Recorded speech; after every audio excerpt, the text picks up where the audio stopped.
Hello and welcome to AskMamaAmy, a podcast promoting practical advice and resources for strong mothers. I'm your host, Amy Shao, single mom and estate planning attorney and founder of Shao Law. Hi, everybody. This is Amy Shao. Welcome back. Today we have Dr. Denise Wiesner here today with us. Hi, Denise. Hi. So happy to have you. So Denise is a doctor of acupuncture and Chinese medicine. I am particularly excited to have her with us. She's a specialist in love and healing, especially when it comes to fertility. So Denise, can you tell us a little bit more about what you do? Yes, I'm a doctor of Chinese medicine and acupuncture, but I also am a certified sex coach. So I work with couples that are trying to conceive, both with Western reproductive medicine and if they're trying on their own, just to kind of keep the connection there, because there's a lot of couples that have issues in the Department of Sexuality and no one to talk about. So not only do I give nutrition advice and supplements and herbs, but I also try to talk about personal growth in terms of intimacy. Yes, I love that. When I read your bio, it's like, this is what everybody needs. Because the topic's like, that department is so, nobody talked about it, right? Like, but making babies can bring so much tension to people and people just don't know how to handle it. And then all of a sudden they're arguing all the time and that doesn't help with baby making. And so, yeah, I mean, I think we all weren't prepared for, if it's hard or if it's like taking time, like you sort of prepare all your life, like you're not going to get pregnant till the right time comes, if you, or you wait for the right person so that you have the right time. And if it doesn't happen, we're just not prepared for any of that. So, and it does take a toll. It becomes a job for a lot of couples and there's all sorts of issues. And maybe there's issues in that department to begin with because it's such a taboo subject to talk about, So yeah. I love to bring light to that subject and actually bring a voice to it.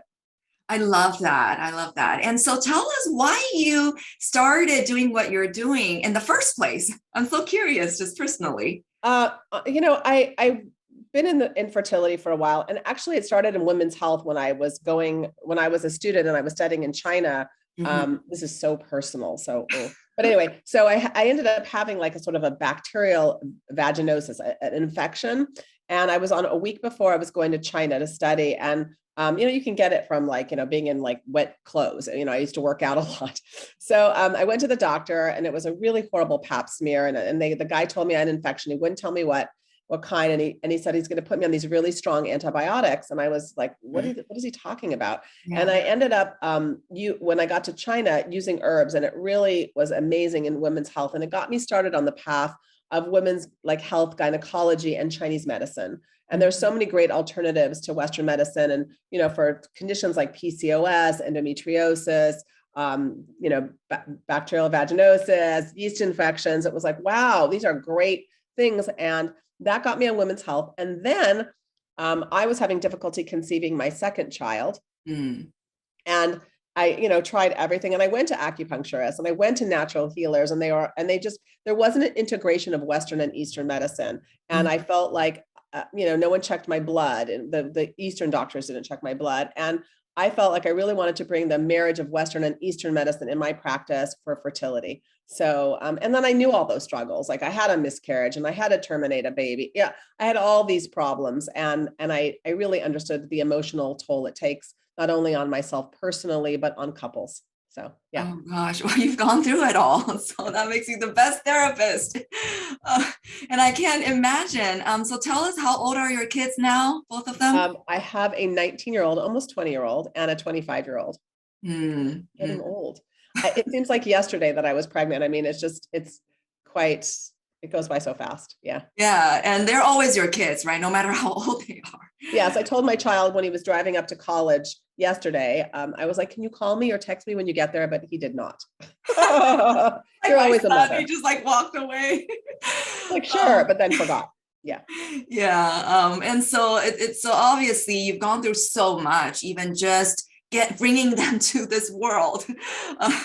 And of course, you as a mom, what would you say is the biggest challenge on your mom journey? That's of course hard to answer in one sentence, but if you could. My mom journey was a little interesting because I became a widow at when my kids were 9 and 14. So Oh I my pretty gosh. much I raised them then as a single mom. So I think the biggest challenge really was trying to figure out how to raise kids, have a business, take care of myself, take care of my kids, be there for everyone, and be successful at it.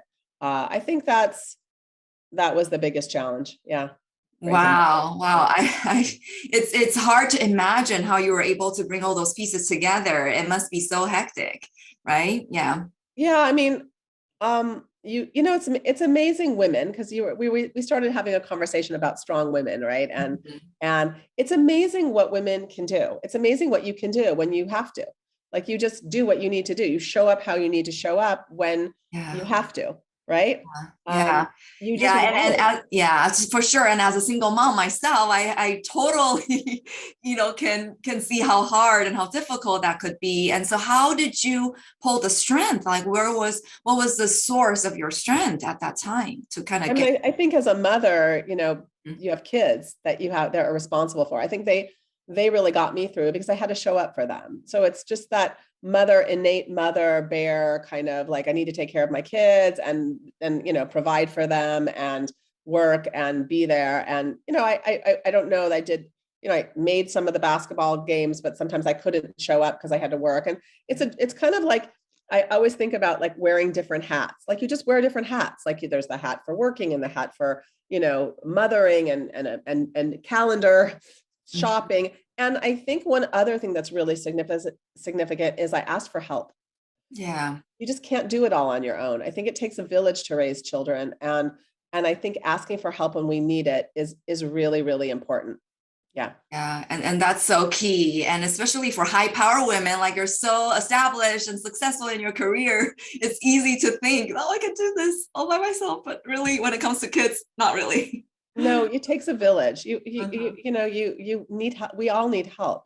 We Mm. used to live in villages and communities. And I think that asking for help, and it goes even for my patients. It's like if Mhm. they're having issues in their relationship, I think it's important to ask for help, but people don't want to talk about it because it's such a taboo subject.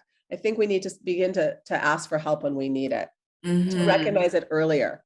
Yeah. Yeah, that's such a great point, and it's a great segue for our in your work life. What are some of the most common mistakes that you see in couples as they're trying to either get more intimate or bring another human being to this world? What are some of the top mistakes that you see people make, and some of the improvements that they can make?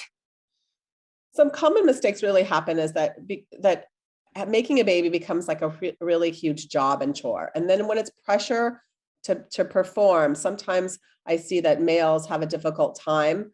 Some males have a difficult time getting an erection when it's pressure to perform because it's all on them. Spotlight here, it's your turn, let's go. It's common. It's more common than you would think, right? And then or couples just have they only have intercourse at that time that they're trying to conceive, at that like window. And again, it puts this pressure on. So it starts becoming a job and not pleasure. And it gets reduced to not intimacy and connection and heart connection. Where making a baby is all about like love, and opening our heart. So I see that as a really common problem with couples. And then an extension, the inability to communicate about it. Like the women don't know like what to tell the husbands when they're ovulating. And, they just don't talk about this subject because it's just difficult. Yeah. And you asked Yeah. me a second question. I'm not, What was are some of the improvements that you've been recommending to them? How can they improve on these I mistakes? think, one, asking for help. And then I'll try to get them back into the pleasure body, Mhm. into pleasure because, you know, it's so much about touch and connection and doing things together. And, it's not all about like penis and vagina on a date. It's really about everything, all the senses. So some of the improvements are like getting back into the senses, the smells, having aromatherapy in the room, taste, making food together. Yeah. Mhm. Sight, like dressing up because you feel like you want to dress up for your partner or whatever, for yourself, really. Sight, taste, smell, And, maybe listening to music for hearing, putting music on, lighting a candle. I mean, just sometimes it's basic stuff that we forget, because maybe we've been in a relationship for a long time and we start to get in, patterns of behavior. Like we watch TV and we have electronics in the bedroom and people are texting and we don't have like intimate connecting time because we're so busy with distractions. So like removing electronics from the bedroom. I mean, these are just simple suggestions, but I think in this day and age, very, very, very powerful. Yeah. Wow. And what would you say, how, when couples come to you, is it usually the woman who reach out to you or the guy, or do you do both or together? I do. It's usually the woman. Women seek help a little bit more than men do. And then I really like to see the partners as well. So if it's a heterosexual couple, I'll see the man and they come in, and sometimes the woman will make them come in. And then they end up liking it and they end up enjoying it and really enjoying the relaxation that happens in the office. But I also do remote. So I do telemedicine coaching, fertility coaching with couples remotely if they don't live close to Los Angeles where my practice is. Yeah. Yeah. So I have heard, and correct me if I'm wrong. So I have heard that for same-sex couples, when they decide to make babies, it's more of an intentional process. And because they're both so intentional, it seems to oddly be more smooth because both people are on the same page. Whereas heterosexual, it's like this pressure, you have to have babies, and then it somehow doesn't work as smooth, but that's a generalization. But tell me what you think. Yeah, I mean, I think non-heterosexual couples. I actually wrote a course on sex and fertility, and I had a comment from all different kind of non-binary, like our languaging around sexuality, or my languaging has to kind of change because I had gender normative, and it really is it's everything goes right now in terms of gender and sexuality and making babies. So but in same-sex couples, I find that actually making a baby, they usually have to have intervention of some sort. And I've actually interviewed people where they were like, we had more sex when we were, trying to make a baby, because they would maybe do an insemination or home insemination. And it's a different process because there is medical intervention, no matter how you slice it. So, and some couples come to, in all relationships, some couples get closer in that process, but there isn't a must perform now. It is sometimes a coming together. So yeah, it is different. I would agree. Yeah. So talk about intervention. As I'm looking into this whole intervention thing, I find the doctors get involved a lot, and there's just so much cost to everything, and getting all the eggs and the follicles. It's huge. It's a huge medical expense for everybody involved, and a lot of doctors' visits. And so when you talk about combining the Chinese and the East and West, how do you see yourself fit into the whole big process of getting people pregnant That's a great question. Conceive? I feel like I'm the voice of non-fear. I want to represent, I feel like when you're a woman and you're approaching 40, I have it in my 35-year-olds. They have so much anxiety and so much fear about not getting pregnant.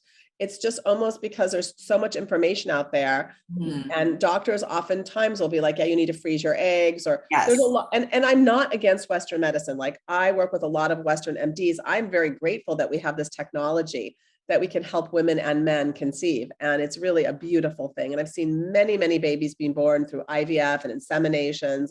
So I really want to put it out there, not against that at all, and not against egg freezing. I think it's amazing that we can have that for women. However, it becomes the only way to conceive is with Western medicine, or I've tried for 3 months and then all my friends are doing IVF. So now I need to do an IVF. And I've heard this from women where it's like, my friends all told me that don't wait too long. And so it's like we are disconnected from our natural source of fertility in all areas. We've given away our power. And I see it with birth too. I mean, I had a woman that, birthed during the pandemic, but she was pregnant, and the doctors were insistent that she schedule her, her induction, getting induced, having the baby come on like a Friday that the baby's head was too big and she wouldn't be able to deliver naturally. And they really put all this fear into her. But then when it happened, the hospitals were full because of the pandemic and they couldn't induce her. And she was like just crazy because she lost her power that she thought she couldn't birth on her own without being induced. It was fascinating to watch because they told her that she couldn't.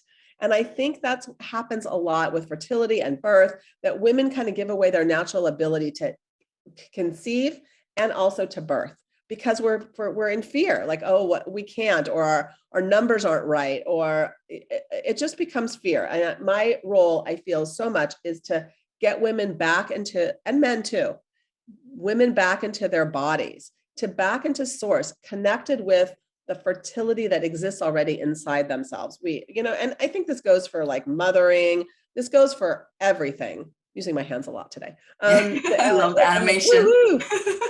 It's getting reconnected to who we really are and not losing our power.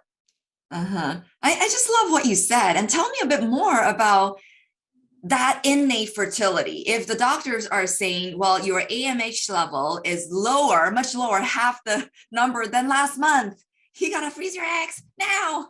Yeah, I mean, it happens so much. And, and people have had bad experiences with freezing their eggs. I've had patients that don't get a lot of eggs. Western medicine is an art as well as a science. So they're trying to figure out how your body's going to respond to Western medication. And yeah, based on your AMH, your egg reserve, it doesn't mean that you can't get pregnant on your own. An AMH level is about holding back the amount of follicles that you have. So maybe your ovarian reserve is lower than maybe it should be. But if you ovulate every month and make one follicle containing one egg, you can get pregnant. So it's just for IVF or Western or egg freezing, not great to get a lot, but it's quality over quantity. And, I think it's again, the panic and the fear makes everything worse. So, I mean, I've had patients where their AMH is really low and the doctor, I just had a over 40-year-old, the doctor was like, you need a Western intervention. Your AMH is really low. Your ovarian reserve, you should start an IVF tomorrow. She came to my office hysterical. And she was also having bladder problems. And it was like this new thing. She was getting bladder infections repeatedly. And she wasn't able to have sex with her husband that much. And they were trying to make a baby. So it was just a whole debacle. And she came to me, I think she's pregnant right now. She came to me and they had somehow they were able to have intercourse this 1 month, one time. And guess what? She got pregnant, even with a really low AMH. So again, these are numbers. They don't tell the whole story. They're just, they're information and it's useful. But if it gets into the fear body, we don't know what's possible. We have to give our bodies a chance sometimes. Yeah. And if you're 45 and you're, it's like your AMH is really low. And I mean, there's a time to use Western medicine and there's a time to not. So you have to, it's a balance. Yeah. Right. And that's why people come and see you. So you can make that diagnosis for them and decide when to bring in the acupuncture part of it. Correct? Right. Yeah. I mean, it's acupuncture. In China, it's really herbal medicine. In China, the gynecology department is herbal medicine. So herbs are amazingly powerful in helping to lower. I've seen AMH be raised a little bit, even though they say that it can't. I've seen egg reserve go up. I've seen people do really well with herbs, and people get fear-based about herbal medicine a lot. But we eat herbs. We go to the garden and pick rosemary and put it on our potatoes. Right? We eat thyme, lavender. These are herbs, and we give when they're prescribed by a professional, they can be very powerful.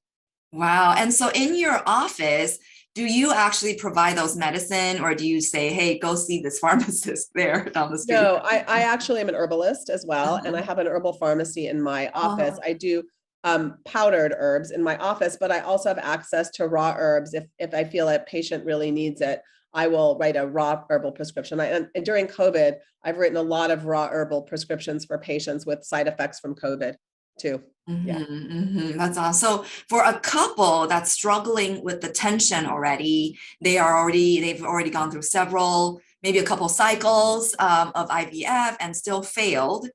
Then at this time point, would that be a good time to see you, or should they come? They should have come to see you earlier. Probably.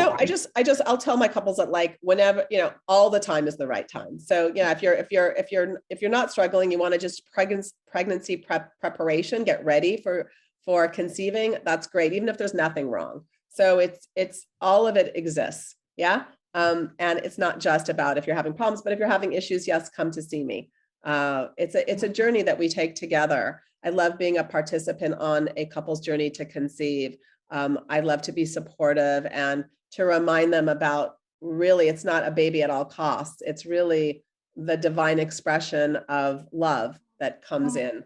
And no matter if you do an IVF, you adopt, you do a surrogate, like it doesn't matter how the baby comes. It's really this divine expression, right? I mean, having a child, no matter how it comes, is all about love. Oh, I just love that. You probably get a lot of patients who send you photos of their babies, right? Yes. Sometimes sometimes they would come bring them to me to hold. And during the pandemic, I haven't had that. I had to happen once. It was like, and it's quite, life is a miracle, no matter how you slice it. Yeah. Yeah. Just so amazing. So how can people get a hold of you if they want to talk to you and consult? You can get me at my website. My clinic is naturalhealingacupuncture.com, or I also have a Denise Wiesner.com, my name, DenisewIesner.com. And both ways are great ways to get a hold of me. Yeah. That's great. So before we end today's episode, can you just say some final words to our local strong moms and our local community? I think the final words really are about compassion and appreciation for ourselves. I think that sometimes we have to give it to ourselves because sometimes the outer world doesn't.